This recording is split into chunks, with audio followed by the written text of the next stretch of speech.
burst power, dan bahkan mereka juga punya Chushin yang bisa megangin Suyo juga loh. Betul, dan jangan lupakan ini adalah match point untuk tim Liquid Academy ID. So apakah mereka bisa membuat game ini menjadi milik mereka atau Onyx yang kembali akan menahan semua gerakan dari Liquid Academy ID? Ya, dan ini dia yang harus dijalankan, tugas terakhir dari Onyx Prime. Jalankan hingga game yang kelima. Lun dengan Lancelot yang dibawakan ngelawan Suyo untuk di game kali ini. Early power yang sama-sama kuat menurutku. Tapi setidaknya untuk masalah timing Onyx Prime lebih kuat sedikit. Karena untuk di level 3 Zambezi udah mulai bisa perform. Betul. Dan oke, Onyx Prime kita lihat gimana mereka akankah coba menguasai early game rotations dari tim Liquid Academy ID. Harusnya so far kalau kita lihat ya, lagi-lagi dengan membawa Parsha itu akan cukup menguntungkan. Tapi follow up dari Zambezi yang memang ditujukan ke arah Firza di bagian tengah, membuat Firza mau nggak mau harus bermain jauh lebih aman. Lantern Flare menjadi mimpi buruk. Low HP dari Killua masih disenterin terus tuh ya sama Lantern Flare-nya. Ya, dan ini yang membuat trio mid lane dari Onyx Prime bisa dibilang lumayan kewalahan sih. Apalagi Gatot Kaca ya, walaupun kayak Revitalize juga. Range-nya kan lumayan dari Shell. Dan dia pun menggunakan Bracelet untuk game kali ini. Jadi bukan tipe hero yang benar-benar butuh banget untuk recall. Dia masih bisa sustain, asalkan temponya benar. Ini masalahnya ada 3 debut pick nih, Koji.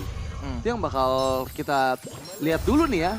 Apakah debut pick ini dari Onyx Prime bisa untuk dimaksimalkan oleh mereka? Sebenarnya kalau dari tim Liquid Academy ID ada 2 debut pick, ada Hylos dan juga Cloud di sini yang dibawakan oleh Firza dan Joel. Ya, dan untuk sekarang tim Liquid Academy early phase yang masih lumayan slow tempo. Hal yang sama juga dengan adanya Onyx Prime. Namun untuk turtle pertama, aku penasaran setupnya bakal seperti apa. Karena sebelum adanya mid lane masuk level 4, Drichel akan lebih kuat. Tapi begitu Killua ada level 4 seperti sekarang, ini tinggal masalah timing gak sih? Iya, dan memang untuk kali ini kita bakal lihat ya 2 hero yang punya power di area objektif contest tuh kuat banget gitu. Entah itu Suyo dan juga Lancelot ya. Meskipun based on level, harusnya level 5 nih untuk Lun. Dan dia pun gak mau setup langsung nih, dia mau coba ambil papa buff dulu. Dan nampaknya menjadi window yang tepat untuk Onyx Prime bisa dapatkan kontes di area turtle-nya.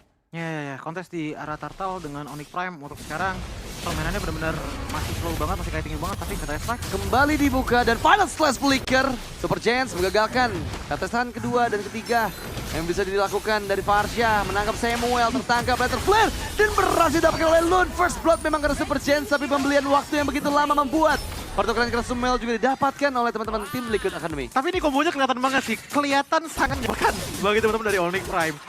Adanya Ring of Punishment ditambah sama Lantern Flare, bayangin gimana geraknya, Din. Iya, itu Gatot capek. Kaca kalau misalkan nggak ada Avatar of the Guardian, begitupun juga dengan narasi ataupun match, ini bakal berbahaya. Dan kelihatan bahwa selling point dari tim Liquid Academy ID untuk early game-nya memang di field mid lane. Iya, emang itu tujuan utamanya dengan Hylos yang dibawa juga ya. Yes. Jadi pelengkap untuk Lantern Flare yang berulang kali juga berhasil terus-menerus merepotkan gitu ke arah Onyx Prime. Kali ini memang mempersiapkan something di bagian bawah. Baru damage, tapi narasi yang dikejar, damage belum maksimal sepertinya masih banyak sekali regen yang dimiliki oleh narasi. Dan nggak segampang itu terus bisa meng-pick off dirinya. Yep. Dan dengan sekarang Onyx Prime masih mencoba untuk mencari celah lagi kemenangannya. Karena ngeliat dengan posisi seperti ini, aku berani bilang agak sulit untuk Onyx Prime bisa perform selama Killuanya belum menjadi damager pastinya. Apalagi kalaupun emang damager pastinya udah keluar, ini Arrow Flicker ini yang bikin lumayan deg-degan. Arrow Flicker ya, tadi kita udah lihat juga gimana dia langsung Dapetin kan? targeting benar-benar ke arah Parsha, nggak peduli siapapun di depan muka dia gitu. Karena as long as nggak ada Feather Eye Strike dari Onyx Prime udah kehilangan power damage yang besar gitu di early game. Ya. Dan dengan kayak gini, otomatis mungkin yang bisa dimaksimalkan adalah side lane gank. Mau nggak mau, side lane ganking entah itu ke XP ataupun ke goldnya. Mungkin kalau ke gold agak susah ya, karena lawannya Cloud. Tapi XP mungkin masih bisa lah, kayak tadi digunakan oleh Narashi kan. Di game kedua kalau nggak salah ya. Ya. Alright, turtle yang kedua, Choji, ini akan segera hadir juga. Dan memang muncul di bagian atas ya, yang berdekatan juga dengan area gold laner kedua belah tim. Apakah akan ada kontes 5v5 atau coba tetap memaksimalkan landing jauh yang akan dipress oleh TLID dan juga Onyx Prime. Nah sekarang terlihat di bagian river, sudah mulai mengeluarkan beberapa resource dan skill yang masing-masing player miliki. Ya. Dan otomatis tim Liquid Academy karena emang udah megangin advantage dari awal, mungkin yang mereka cari adalah untuk ngeboknya dulu kayak gini Narashi. Enggak sih, enggak mudah ya emang. Karena rejanya juga deras banget gitu narasi. Dan itu yang bakal jadi PR pasti untuk tim Liquid Academy ID. Langsung fokus ke arah objektif terang ketiga tertangkap. Dan itu dia waktu yang dibutuhkan untuk membuat narasi. Out of position, Purify-nya aktif. Tapi gak sempat trigger EOG dikeluarkan. Dan Turtle kembali menjadi milik tim Liquid Academy ID. Menangkap Samuel, gak punya EOG. Memang ada cover yang coba dilakukan, tapi lihat gimana Tone Rose yang dikeluarkan.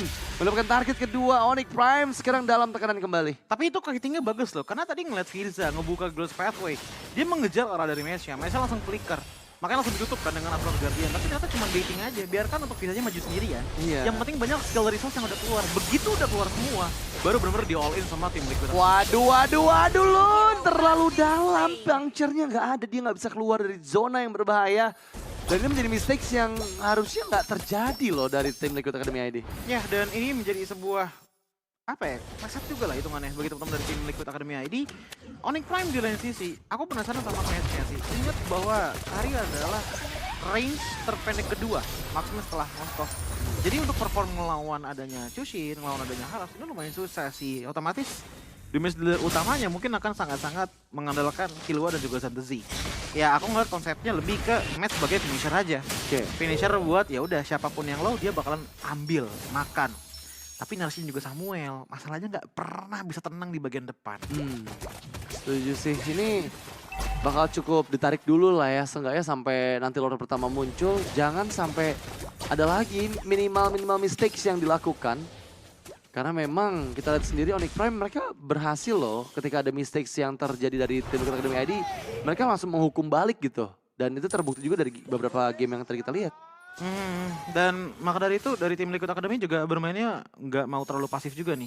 Mereka tetap sih melakukan yang namanya clear minion.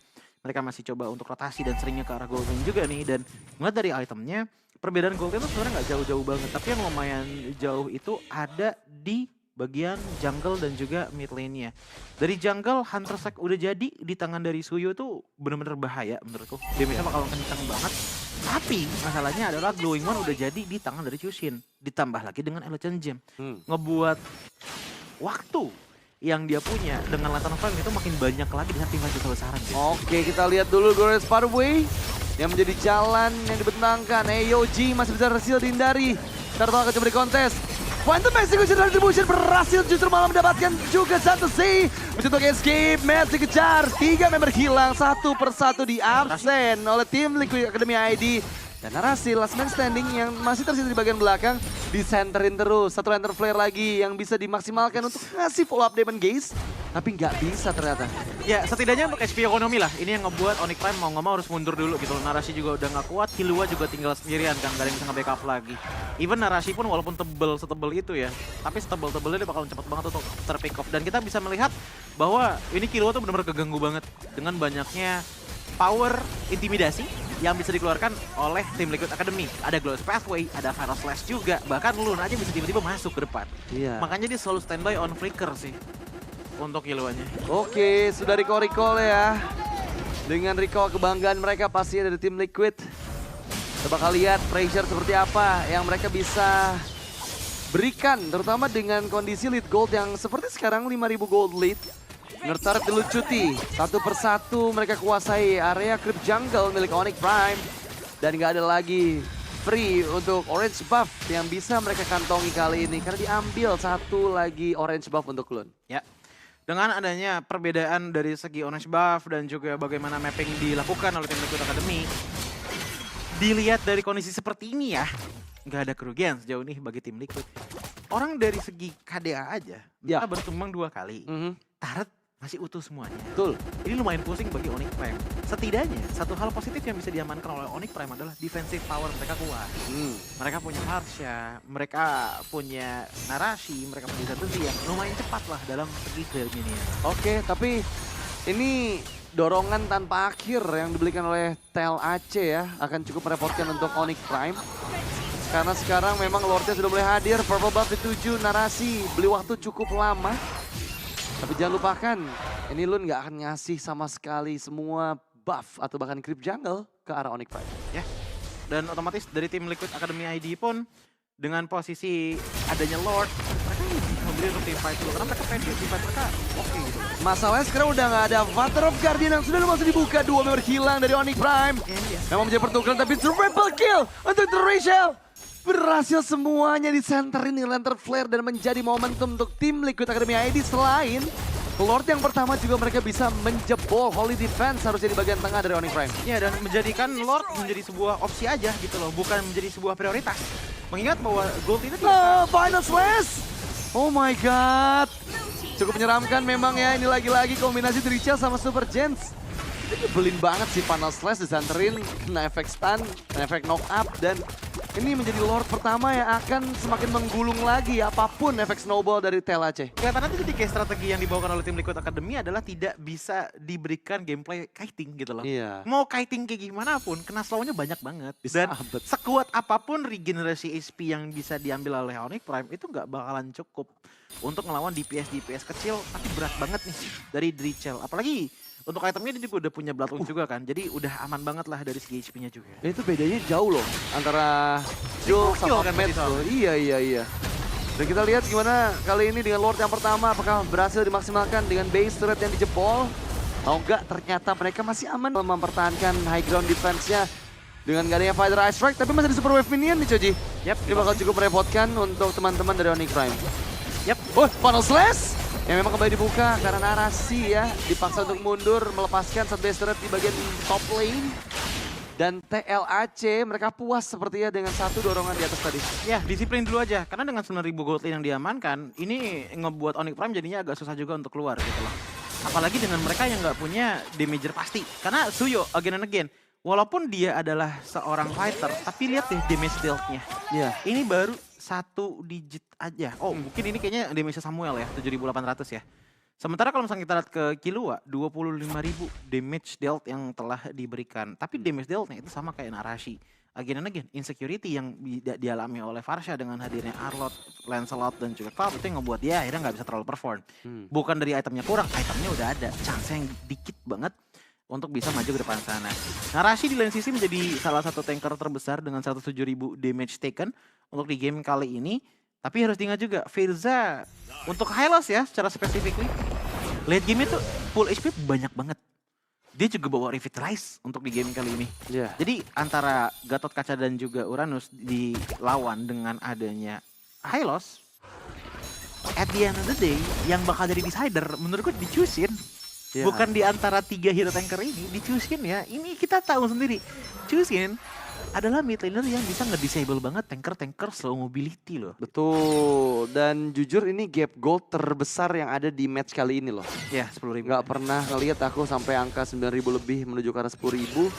Apalagi sekarang coba untuk dipotong, Narasi mencoba untuk escape, tapi langsung di follow up dengan begitu masifnya Final Slash. AOG menangkap 4, tapi nggak ada follow up yang cepat dan Federasi sekarang belum dibuka, tapi Blessing duet from Joel mengejar karena Killua dan juga match yang hampir didapatkan, tapi 3 member hilang.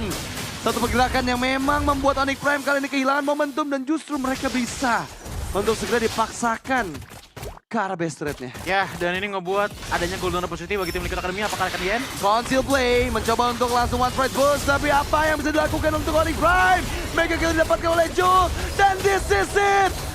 Tim Liquid Academy ID yang berhasil memberikan waktu untuk Onyx Prime bertahan, tapi ya, kemenangan yang dinantikan Liquid Academy ID goes to pool 2-0. Jatuh sudah pergerakan dari sang landa kuning oleh kuda hitam dari tim Liquid Academy